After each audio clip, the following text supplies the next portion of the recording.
Hi everyone, my name is Kaylee and I'm an occupational therapy doctoral student from the University of North Dakota, and I am currently completing my capstone project on chronic upper extremity pain and some ways that you can self-manage that from home. So in today's video, I'm going to talk about the importance of occupational engagement and what that might look like if you're having a quote-unquote bad day. What I mean by bad day is if you were to rate your pain on a 0 to 10 pain scale, kind of if your pain is like right in the middle, like a 4 to 6, if you would rate it a 4 or 6, I would consider that a bad day. So on bad days, it might be unrealistic for you to get out and do the things that you normally would do or the things that you want and need to do. Maybe your pain is limiting you from some of those normal daily occupations. So because of this, I've come up with a list of things that you might do on bad days to help manage some of that pain. The first is just taking a shower and getting ready in the morning. Research supports the theory that when people get up in the morning, they get themselves ready, showered for the day, that they will feel mentally and physically better, meaning that it has the potential to decrease pain levels as well. Next is kind of just finding different occupations that you enjoy, but don't necessarily use your hands that much. So that might be going out for a walk, just getting outside, playing with a pet, kicking a soccer ball around, just kind of whatever is meaningful to you, whatever is motivating to you, but doesn't necessarily use a ton of hand motions or arm motions. The next is maybe adjusting the way that you do some things. So I have a few examples here.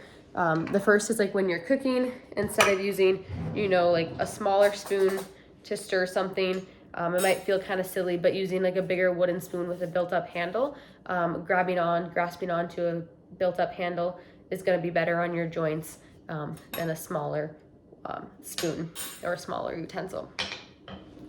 The next is using larger writing utensils as well. So I have these two pens as examples. This one kind of has a built-in grippy, where this one doesn't, is a lot smaller. This is going to be a lot harder on your joints versus a built-up one. You can also get grippies for like pencils and stuff at the dollar store.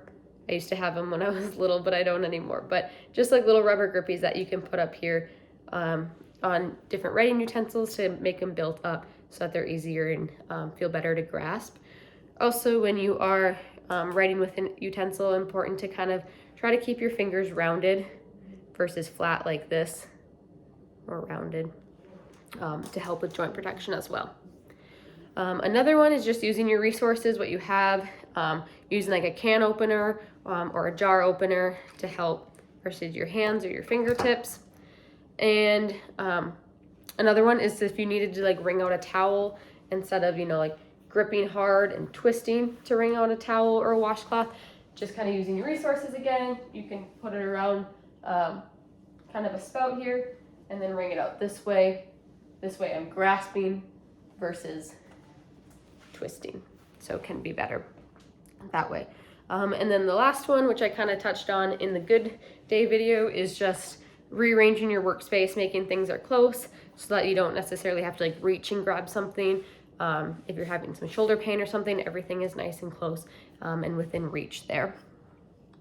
Lastly, on bad days, I would also just encourage you to plan your day out. Make a schedule, a tentative schedule, ensure that you're including breaks for yourself, you're not overdoing anything, you're allowing time for your body to rest, and just to take time for that as well. So, thanks for watching as always, and I hope you learned something.